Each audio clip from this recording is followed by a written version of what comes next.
যার কাজ সমাজের সেবা করা, সেই সমাজসেবা কর্মকর্তা জাহিদ হাসান রাসেল নিজেই রিকশা চালককে প্রকাশ্যে জুতাপেটা করলেন ভাড়া কম দেয়ার কারণে। তার চেয়েও অবাক করা ব্যাপার, এই ঘটনায় তাকে শাস্তি না দিয়ে ক্ষমা করে দিয়েছে কর্তৃপক্ষ।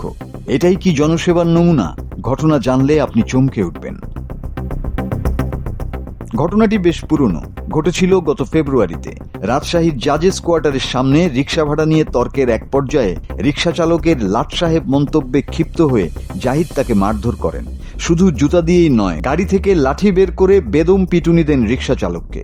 ঘটনার ভিডিও সামাজিক মাধ্যমে ভাইরাল হলে তাকে সাময়িক বরখাস্ত করে সমাজ কল্যাণ মন্ত্রণালয়। পরে তদন্ত শেষে জাহিদের অনুতাপ প্রকাশ ও ক্ষমা চাওয়ার প্রেক্ষিতে বরখাস্তের আদেশ প্রত্যাহার করে তাকে বগুড়ার দুপচাচিয়া উপজেলায় পদায়ন করা হয়। বরখাস্তকালীন সময়েও চাকরির মেয়াদে ধরা হয়েছে। এই ঘটনার তদন্ত কর্মকর্তা ছিলেন সমাজসেবা অধিদপ্তরের অতিরিক্ত পরিচালক শহীদুল ইসলাম। তবে জানা গেছে, জাহিদের বিরুদ্ধে আগেও একাধিক অভিযোগ ছিল। রাজশাহীর পবা উপজেলায় দায়িত্বে থাকাকালে তার অশোভন আচরণে সহকর্মীরা অতিষ্ঠ হয়ে পড়ে। উপজেলা মহিলা বিষয়ক কর্মকর্তা ও সহকারী সমাজসেবা কর্মকর্তা সহ একাধিক জন লিখিত অভিযোগ দিলেও সে সময় কোনো ব্যবস্থা নেওয়া হয়নি।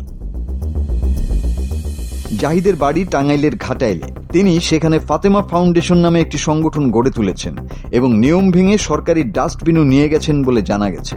তার স্ত্রী একজন বিচারক। স্ত্রীর ব্যক্তিগত বিচারক লেখা গাড়িটি তিনি ব্যবহার করে থাকেন।